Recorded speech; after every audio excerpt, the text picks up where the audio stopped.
Bienvenue à l'émission radiophonique Les Révolutionnaires Planétaires avec votre animateur Alexandre Timmons.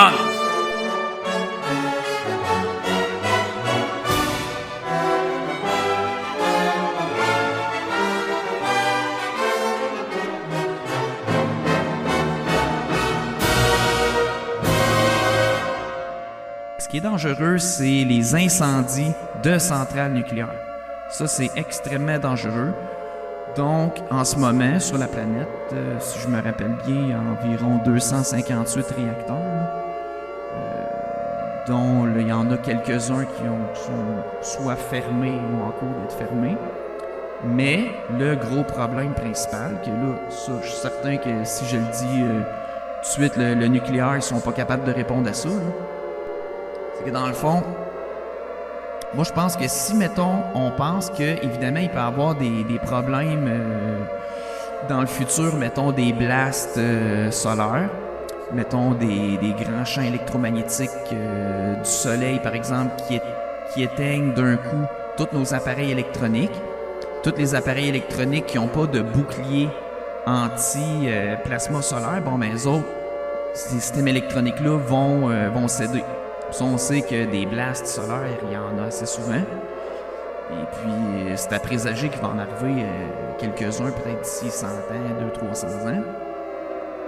Donc, ou sinon, il peut y avoir des guerres, il peut y avoir toutes sortes de problèmes au niveau des structures sociales, de l'électricité, etc. Des pannes. Fait que là, le problème, c'est que les centrales atomiques qui existent en ce moment, si il y a un trop gros clash civilisationnel, ben ça se peut que les gens qui travaillent là ne se rendent plus à la centrale. Donc, si, mettons, moi je travaille à la centrale, mais là, il y a une guerre, mais là, moi, je vais-tu aller puncher à la centrale à tous les jours, là? Moi, je vais-tu rentrer à la shop, moi, si je suis pas payé? Probablement pas. Donc, ces gens-là qui travaillent dans les centrales ne rentreront peut-être même pas travailler. Donc, finalement, ils vont laisser la centrale à l'abandon. Puis qu'est-ce qui arrive si on laisse une centrale à l'abandon? Bien, c'est que l'eau lourde qu'il y a dans les piscines, qui sont par-dessus les déchets nucléaires, parce que les déchets nucléaires, quand ils sortent du réacteur, ça prend 5 ans avant qu'ils refroidissent. Comme ici, à Gentilly, ça a pris 5 ans avant que... Là, c'est des Allemands qui sont après démanteler notre centrale, parce que nous autres, on n'avait pas assez d'expertise, là. Donc, les déchets, eux autres, c'est des métaux, ça, c'est des métaux radioactifs, fait qu'ils restent chauds très longtemps. Fait que c'est pour ça qu'il faut les laisser dans des piscines. Puis là, après ça, ben, ils les mettent dans des entrepôts sèches, qu'on appelle, là, à l'extérieur, où que les déchets vont continuer à refroidir. Mais là, c'est que s'il n'y a pas personne pour aller remplir les piscines, mais là, cette eau-là, elle va s'évaporer après un certain temps. Puis s'il n'y a pas d'eau autour des déchets nucléaires, qu'est-ce qui arrive? Bien, les déchets nucléaires, ils pognent en feu. Donc là, s'ils pognent en feu, qu'est-ce que ça fait? Ça fait des grosses catastrophes comme à Tchernobyl. Puis là, tu as des tonnes et des tonnes de déchets nucléaires qui pognent en feu, qui envoient toutes les particules dans l'air, dans l'atmosphère. Fait que là, avec 258 centrales autour de la planète, là, comme je dis, il y en a qui sont fermées, mais quand même, il y en aurait juste 150. Ben ça, c'est 150 centrales que le nucléaire, eux autres, ils n'ont pas de système automatisé de robots pour remplir les piscines automatiquement s'il arrive des problèmes. Ou en tout cas, moi, j'ai rien vu là, par rapport à ça, là. Fait que les autres, l'industrie, là, non seulement ils pensent que les déchets, tu sais, ça va rester bien protégé par les futures générations d'imbéciles qui vont aller surveiller les sites, là. Mais en plus, ils pensent que les piscines radioactives avec les pires déchets jamais créés par l'humanité, les autres, ça s'évaporera jamais, ça, là. Puis, tu sais, ils n'ont pas rien, ils n'ont pas de système de redondance, là, pour remettre de l'eau, là, une couple de mois de temps, là. Tout d'un coup, que nous autres, l'humanité, on a des problèmes, là, pour aller prendre soin de ça, ces centrales-là. Fait que le problème principal, c'est ça, en fait, c'est que... Puis là, c'est que si, par exemple, il y avait juste 3, 4, 5 centrales qui pogneraient en feu partout sur la planète, bien déjà, on aurait une pollution qui serait probablement irréversible. Donc, on serait même plus capable de récupérer la planète après ça, là.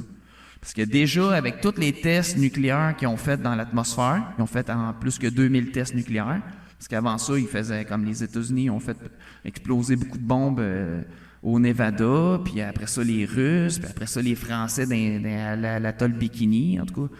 dans leur colonie du Pacifique. Ils ont fait exploser plein de bombes atomiques. Mais ça, qu'est-ce que ça l'a fait? Ça l'a fait augmenter la radioactivité ambiante. Ben oui, parce qu'avant ça, la radioactivité ambiante, c'était 2 becquerels. Fait que là, quand tu partais ton petit détecteur de radioactivité, tu détectais juste 2 becquerels par seconde. Mais là, à cette heure, tu en détectes 20 becquerels. OK? Fait qu'ils l'ont fait augmenter x 10.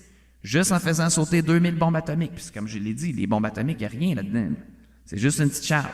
Fait que là s'il y avait des centrales nucléaires partout qui brûleraient sur la planète, là, parce que l'industrie, les autres, ont été trop innocents, ils ont trop pensé que tout marcherait bien là, sur papier là, pendant des années. Ben non.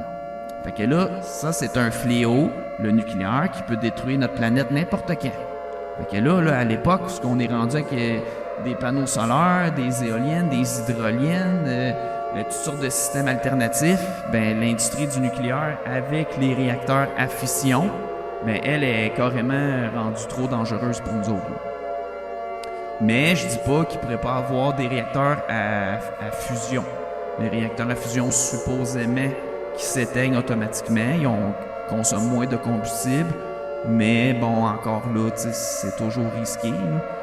Mais les réacteurs à fission, ça, c'est clair que pour moi, il n'y a pas d'avenir là-dedans. Là. C'est vraiment... c'est toutes des bombes à retardement là, qui vont nous péter en pleine face, qui vont saccager notre planète à jamais. Parce qu'on sait que l'uranium, la demi-vie de l'uranium, c'est 4,5 milliards d'années. Donc l'uranium, ben ça prend 4 milliards d'années avant qu'elle ait juste perdu la moitié de son énergie.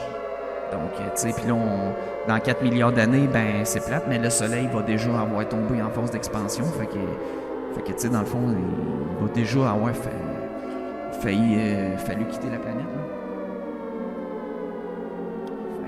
Fait que c'est ça. Fait que l'industrie du nucléaire, les autres, ils nous en parlent pas. Les autres, là, l'industrie du nucléaire, là, ça, c'est comme n'importe quelle entreprise privée. Les autres, ce qu'ils veulent faire, c'est de l'argent à court terme.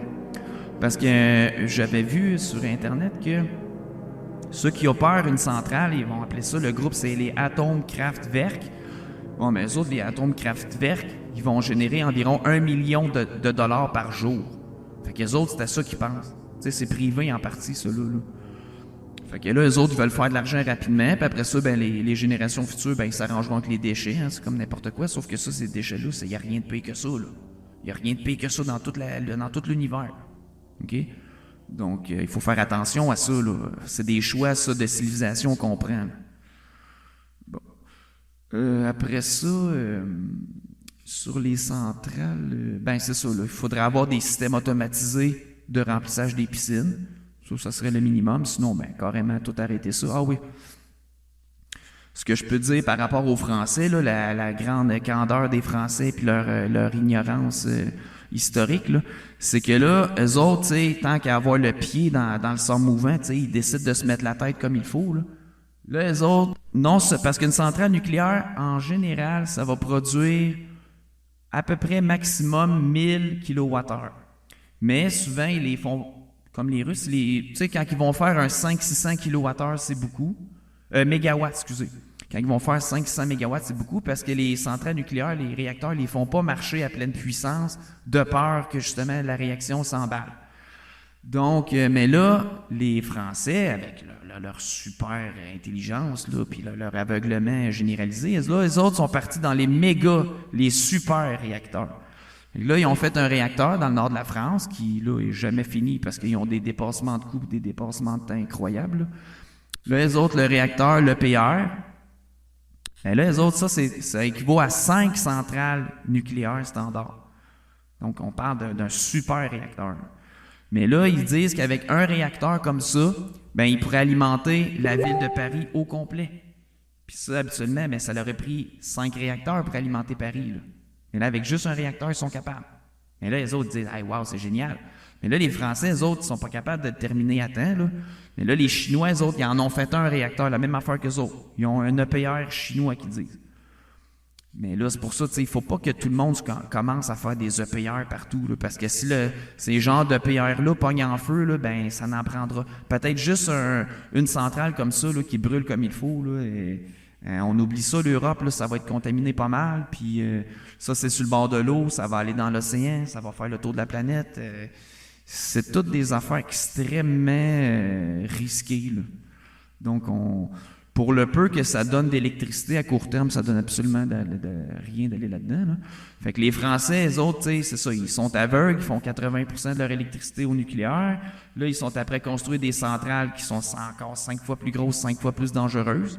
Même s'ils disent qu'ils ont des systèmes anti-sismiques, des systèmes anti-crash d'avion, essentiellement, c'est le même réacteur des réacteurs de génération 4, génération 5.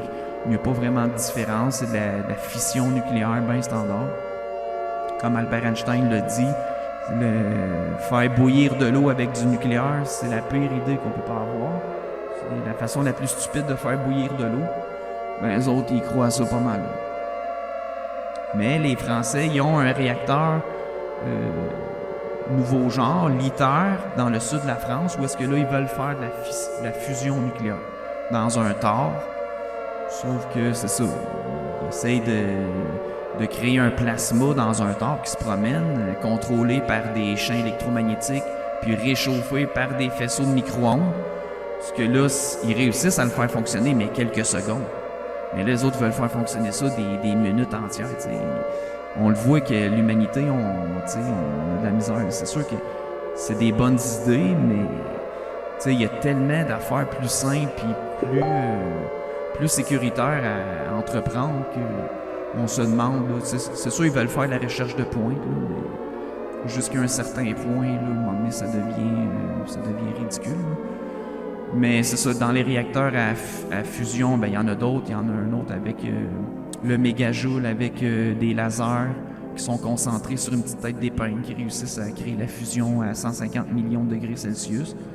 Tu as aussi des réacteurs à fusion à froid qui supposément fonctionneraient aussi, là, qui réussissent à créer la fusion, mais avec des températures beaucoup plus basses.